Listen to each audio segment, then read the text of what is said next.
Is Christianity a religion of peace, non-violence? Few days ago, Vijayawada police officers unashamedly, illegally, immorally celebrated Christmas with police uniforms on the police station grounds.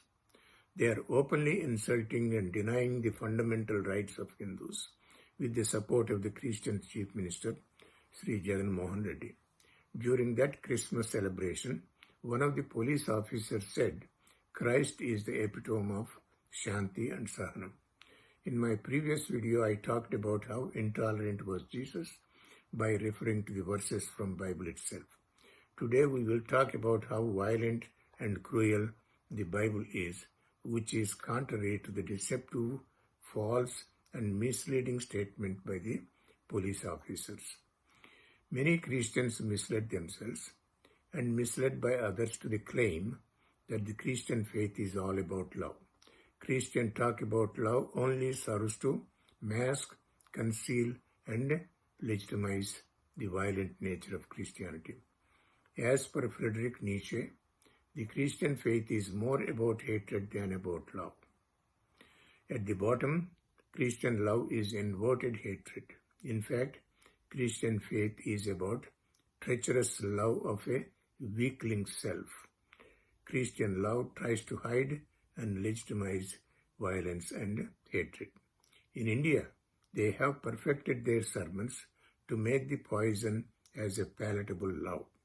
People want meaningful love, and the Christian faith on this account gives them the poison of hatred wrapped in white cellophane, that is, transparent sheet with red hearts.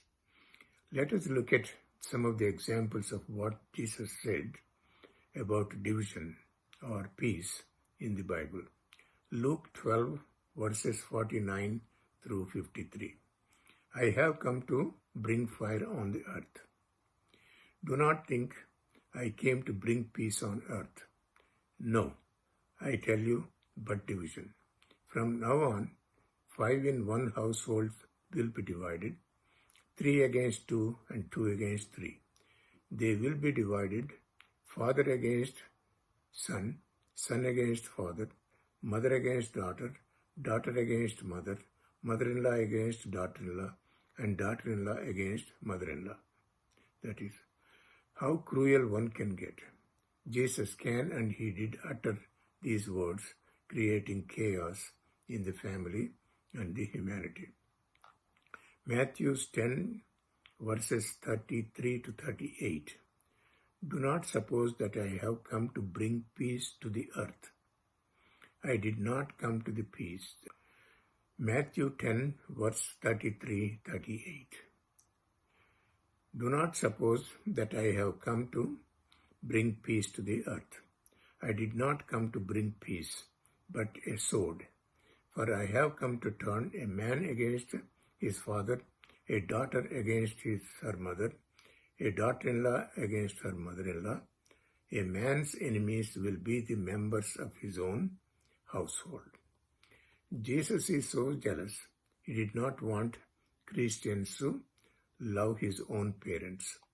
A man's enemy will be the members of his own household. Anyone who loves their father or mother more than me is not worthy of me. Anyone who loves a son or a daughter more than me is not worthy of me. Whoever does not take up their cross and follow me is not worthy of me. Luke 14:26. If any man come to me and hate not his father, mother, wife, children, brethren, sister, and his own life, he cannot be my disciple. If you don't hate all your family members, there is no way you can be a disciple of Jesus. So in order to be a disciple, you have to be hateful, you have to be cruel, you may have to do injustice to your own parents and family members. Many of you are aware that Brother Anil Kumar, the son of Y.S. Rajshekhar Reddy, refused to attend his own father's funeral. What a cruel, hateful and wicked act not to respect one's own parents. That shows the hatred of Christian religion and also Jesus. If he is really a God who says that his followers are unworthy of his love if they respect their parents and perform funeral rites. Jesus is asking his followers to hate his own parents who brought him to this world and who have given the physical form as a human being. Jesus is against humanity itself, as all of us came to this world through our own parents, whom Jesus despises and hates.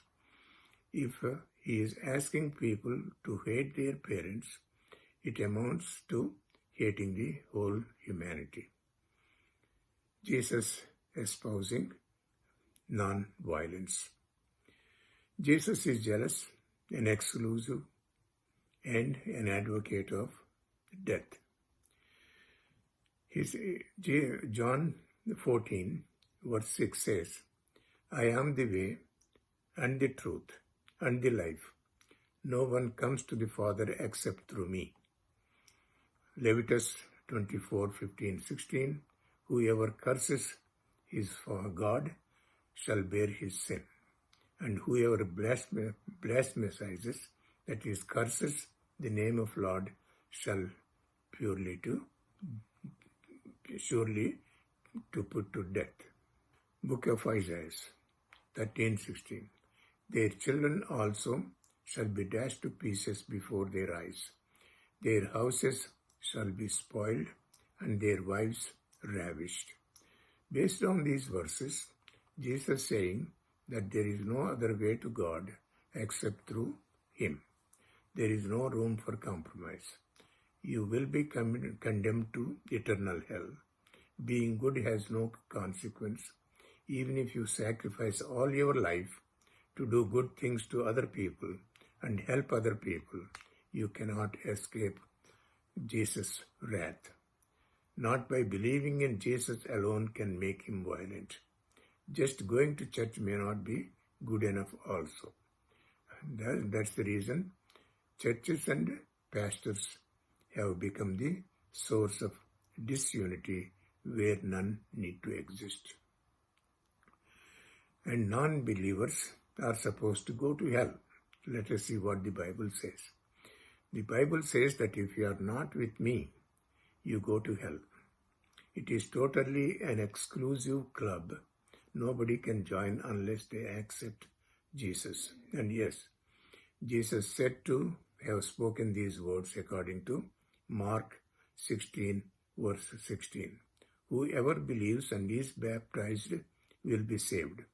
Whoever does not believe will be condemned. He who believes in the Son has everlasting life, and who does not believe the Son shall not see life, but the wrath of God abides on him. So that means if you don't love him, obviously you will go to the everlasting eternal fire. And those who do not believe are condemned to death. So Vijayawada police officers are either lying about Jesus, deceiving people to accept Jesus, concealing the hatred toward Hinduism, or they have not read the Bible. They are devoid of truth, reason, logic, morals, and love. Like others, they may have either bribed or forced. They are brainwashed. They cannot openly discuss what is in the Bible. If they read the Bible into it, they would not make any such false statement saying Jesus epitomizes peace and tolerance. They should be punished by appropriate authorities for celebrating Christmas with police uniform on the police station grounds. That is unconstitutional.